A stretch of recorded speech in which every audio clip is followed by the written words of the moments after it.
Here's something wild. In one of the strangest stories from ancient texts, a professional spiritual advisor gets schooled by his donkey, and he doesn't even bat an eye when the animal starts talking to him. You know what's fascinating about that? The fact that this supposedly wise man couldn't see what was right in front of him, while his humble donkey could see everything. Well, the whole journey is pretty remarkable when you think about it. We're talking about a 400-mile trek that would have taken nearly a month each way just so this guy Balaam could try to curse some people. That's such a long way to go to do something negative. And isn't it interesting how the text mentions this was the second delegation sent to convince him? Oh, exactly. And here's what makes it even more complex.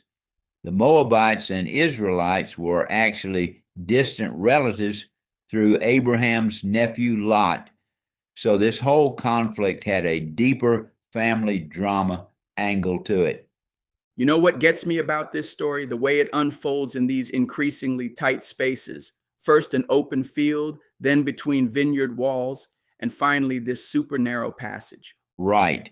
And with each space getting tighter, the tension keeps building. The donkey first turns aside, then squeezes against a wall, and finally has to lie down because there's nowhere else to go. Well, that's like the perfect metaphor for how God sometimes has to close in on us before we finally pay attention gradually. And speaking of paying attention, let's talk about that moment when Balaam completely loses it.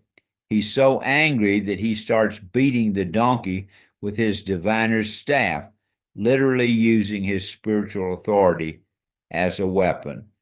That's exactly what makes this story so relevant today. How often do people misuse their position or authority when things aren't going their way? Um, and here's what's wild, this is only the second time in all these ancient texts where an animal speaks. The first was that serpent in Eden, but unlike that deceptive snake, this donkey is speaking pure truth. So, if we look at the historical context, this was happening at a crucial moment. The Israelites had gone from being afraid of everyone to being this powerful force that others feared. That's right. And you know what's fascinating? The text mentions explicitly that Balaam was more worried about looking foolish in front of these critical officials than about the fact that his donkey was suddenly talking to him.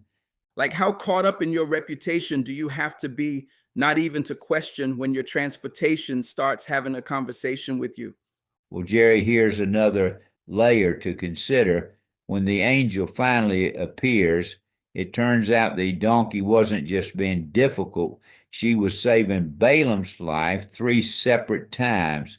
JW, that shows how sometimes the very things or people we're fighting against might be trying to help us, doesn't it? And in the end, Jerry, God doesn't even stop Balaam from going. He makes it clear that Balaam can only speak what he's told to say. It's like, fine, go ahead, but you're going to be my messenger, whether you like it or not. You know, JW, what this whole story comes down to? Sometimes the most unexpected sources can deliver the most important messages, if we're willing to listen. Jerry, that's the key takeaway here. Whether it's a talking donkey or just those little nudges we get in life, maybe we should pay more attention to the warning signs before we end up face to face with that metaphorical angel with a drawn sword.